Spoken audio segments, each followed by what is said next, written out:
Welcome, debtors and borrowers, to Bankruptcy Bailout, because debt ruins lives, not bankruptcy. My name is Matt Burkus. I'm a Colorado bankruptcy and student loan relief attorney, and we're providing an update today on the Navient settlement that's going to cancel about $1.7 billion of private student loan debt. As you might imagine, we've been fielding tons of questions about this. Everyone's wondering if they qualify. Do I qualify? How do I qualify? Do I have to do anything? Well, we've got updated information about the settlement, so let's get into it. First, we're going to recap some of the basics because it is still in some of the basics that a lot of people are getting confused. So, first off, for private student loan cancellation, the loans have to be private student loans. Okay? Federal student loans are not being canceled as part of this settlement with the 39 states attorneys generals that sued Navient under basically some sort of predatory lending legal theory.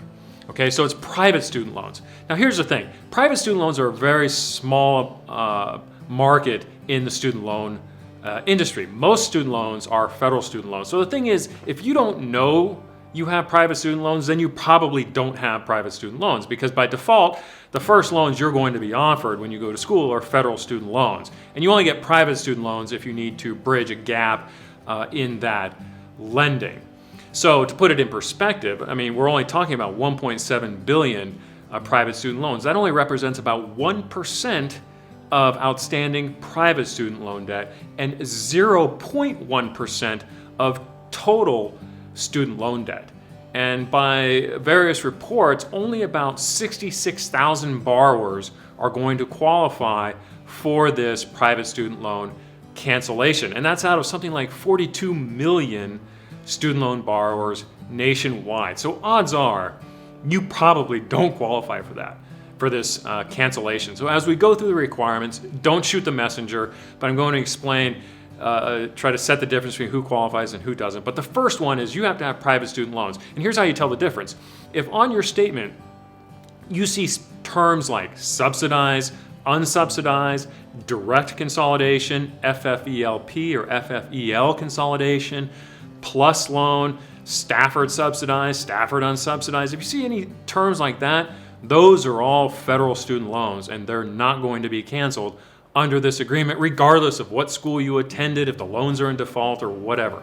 Okay? It's only private student loans that are being canceled. A lot of Navient borrowers here are getting, or a lot of people who have their loans serviced by Navient are getting notifications that their loans are being transferred to AidVantage. Okay, those are federal loans that are being transferred because AidVantage is taking over the servicing of federal student loans from Navient. Okay, so they must be private student loans. Second, they must be private student loans lent by Sallie Mae or Navient.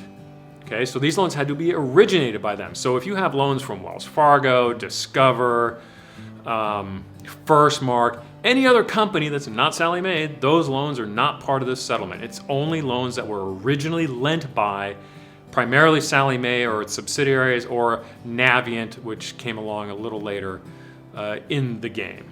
Okay, now I think one of the most confusing parts is this whole ordeal about being in past due status. All right, well, actually, first, understand that old loans don't count here. The loans had to have been lent by after 2002. So if your loans were originated before 2002, they're not eligible. So the cutoff date is 2002 as far as when the loans could have been lent. Okay, as far as being past due status, that basically means 212 days late, or about 7 or 8 months behind on payments. So, and you had to be in that status as of June 30th, 2021. And you had to have been, and that past due status had to have occurred between June 30th, 2014 and June 30th, 2021. So basically the last 7 years. So if you've been struggling to pay your student loans and you're not past due or you're not in charge-off status, you're not going to get your loans forgiven. Okay? If you've been in rolling forbearances this whole time, forbeared payments are not past due payments. So if you've been in some sort of forbearance or deferment with your private student loans, they're not going to qualify. Okay? You have to be in past due or charge-off status, and that means basically 212 days delinquent on your payments. And it has to have occurred within the 7-year window. And the 7-year window relates to the state statute of limitations for people to sue, and also credit reporting statute of limitations. So what they're basically saying here is that if your private student loans have already fallen off your credit report, you're probably not going to get any relief because the past due status or the loans are too old. So we're really looking at relatively loans that are basically in current status as far as active status. Okay, loans that are active but past due. That's what's going to be forgiven. So private student loans issued by Sallie Mae, loaned by Sallie Mae, loaned after 2002, and are in past due status as of June 30th, 2014 to June 30th, 2021. And then lastly, you have to reside in one of the 39 states that's participating in this settlement. And again, the trigger date for that is June 30th, 2021, and the triggering address is your last known address with Navient. So if you live in a different place now than you did a year ago, it's that state you lived in a year ago that's going to determine your eligibility. So again, the trigger date is June 30th, 2021. Notable states not participating: Texas and Utah.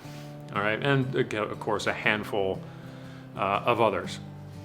Now, I think a lot of the questions we're getting is, how do you figure out if you are eligible for this? Unfortunately, right now, there's no process for that. The settlement agreement basically just says that Navient is going to notify eligible borrowers by July 2022. So they basically have this 4-month window once the settlement gets approved, and they're going to reach out and say, okay, here's everyone who we have a record of that meets the various eligibility criteria that I just went over. So although Navient now has a website that sort of explains a little bit more about the settlement, in addition to the settlement agreement itself, there's no website where you can go in, plug in your information, and find out if you're eligible. And I highly doubt that the Navient frontline customer service reps are going to be able to tell you, because this thing hasn't been finalized yet, and they're probably not going to put the resources into training people to figure out, to tell people if they're eligible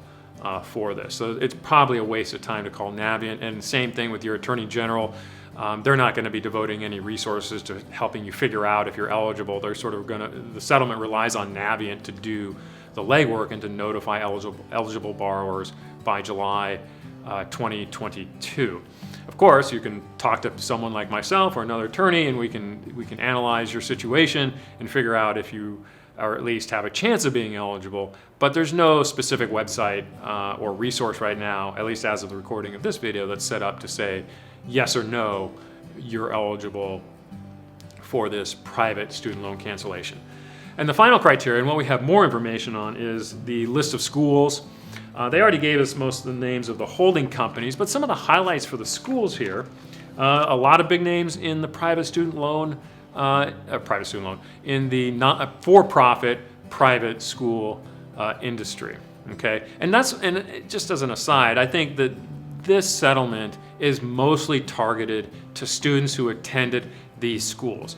There's a couple other classes of loans that are mentioned in the agreement, but by and large, I think based on what loans they're targeting, the time frames, and that they went to all this trouble to outline these schools, that's the low-hanging fruit on this settlement. And I think most of the 66,000 borrowers that are eligible will have attended one of these schools as part of their education. So, I mean, we're talking, American Career Institute, Clark University, Computer Career Institute, Alta Group, which is Westwood and Redstone. My friends in Colorado will know that one. Apollo Group, that's University of Phoenix. All right, so University of Phoenix grads, if you got some private student loans, pay attention. ATI, Career Training, Ashford University, Career Education Corp, which is a lot of different schools. That's Le Cordon Bleu, Sanford, Brooks Institute, Colorado Technical University, International Academy of Design and Technology. List goes on. Let's see, Center for Excellence in Higher Education, that's College America, Stevens Henniger, California College San Diego, Corinthian Schools, that's Everest College, Everest Institute, Wyotech, Heald College, DeVry is in here, of course, ITT is in here, Education Management Corporation, that's Art Institutes, got a lot of clients from them, Argosy University, Brown and Mackey, South University, Graham Holdings, that's your Kaplan schools, so Kaplan University, Kaplan Career Institute, ITT, of course, Lincoln Technical Institute, the Maranello School of Beauty, I don't know who they are, and Brantford Hall, Hallmark Institute of Photography. So basically a whole litany of technical schools and for-profit universities that will fall under this settlement. So to recap then, really the main updates that we have here is we have an expanded list of schools that I just went over, and I'll post that in the description of this video.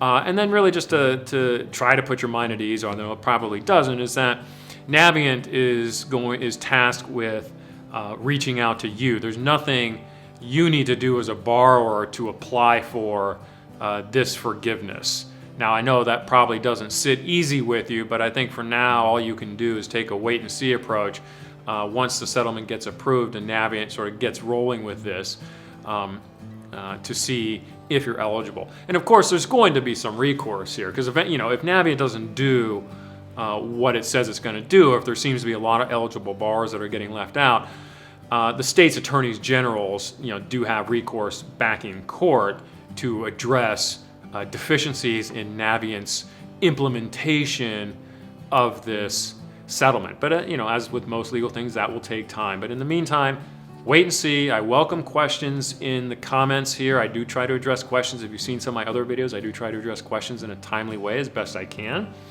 But there you go, Navient settlement update. My name is Matt Burkus, Colorado bankruptcy and debt relief attorney. I offer initial phone consultations to residents of Colorado for the purposes of bankruptcy, and I help people nationwide with student loans and back taxes.